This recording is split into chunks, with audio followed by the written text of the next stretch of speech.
ఇది చాలా అవసరం అండి. ప్రత్యక్షత వాస్తవానికి ఈ ప్రత్యక్షత మరియమ్మదా యేసేపుదా? చెప్పాలి గట్టిగా. అమ్మ చెప్పండి. ముందు ఎవరిదే?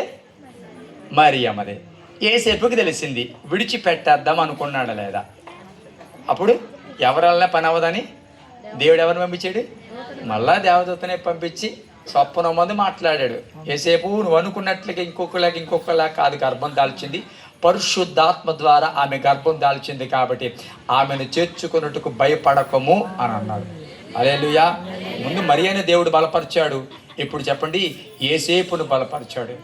చిత్రం ఏంటంటే మరియము ఓకే అన్నట్టుగానే చెప్పాలి, యేసేపు కూడా ఆమెను చేర్చుకోవడానికి వెనకడుగు వేయకుండా నిలబడ్డాడు. హల్లెలూయా. ఈ ప్రత్యక్షత, ఈ దర్శనం మరియతో ప్రారంభమైంది. నాకు సంబంధం లేతే నేను ఇంకొక అమ్మాయిని చేసుకోవచ్చు, ఈ సంబంధం పోయినట్టే అని అనుకోలేదు. ఎంత గొప్ప కార్యములు! ఇది పరిశుద్ధాత్మ జరిగిన కార్యము కాబట్టి ఈ పరిశుద్ధాత్మ ద్వారా జరిగిన కార్యములు ఆ మరియమ్మతో పాటు నేను కూడా నిలబడాలి, దేవుని మాటకు నేను కూడా విధేయత చూపించాలి అని అనుకుని నేను అంటాను, ఎంత గొప్ప పండగ జరగడానికి యేసేపు కూడా తెగించి నిలబడ్డాడు. ప్రియ దేవుని బిడ్డలారా, కొన్నిసార్లు నీకు ప్రత్యక్షత కాకపోయినా ప్రత్యక్షత కలిగిన వారితో ప్రయాణం చేస్తూ ఉండాలి, దర్శనం కలిగిన వారితో ప్రయాణం చేస్తూ ఉండాలి. దేవుడి పనికి సహకారంగా మనం ఎప్పుడూ ఉండాలి. దేవుడి పని ఒక చోట జరుగుతుందంటే ఆ పనికి నీ వంతుగా నేను సహకారులుగా ఉండాలి ఎప్పుడూ కూడా. సేవకుడి ద్వారా ఏ పని జరిగినా, సేవకుడి ద్వారా అంటే కూడుకులు ఎప్పుడు ఏర్పాటు చేయబడినా దేవుని సందులో అయ్యా నేను చేయలేని పని సేవకుల ద్వారా మీరు జరిగిస్తూ ఉన్నారు, ఆ పనికి నా వంతుగా నేను ప్రత్యక్షతలు కలిగాను, నా వంతుగా నేను సహకారులుగా ఉండాలి. ఈ పనిలో నేను కూడా వాడబడాలి, ఈ పనిలో నేను కూడా నిలబడాలి.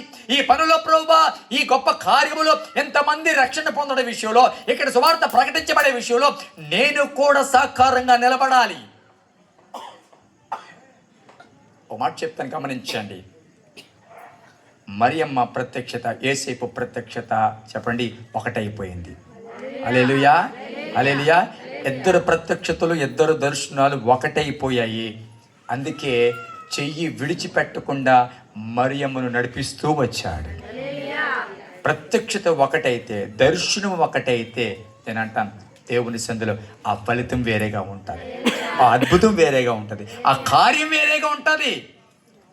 సంఘముతో నేను అంటాను, సేవకుడితో సంఘము ఎప్పుడు కూడా ఆ దర్శనంలో, ఆ ప్రత్యక్షతలో సేవకుడితో పాటు సంఘం పాలు పొందాలి.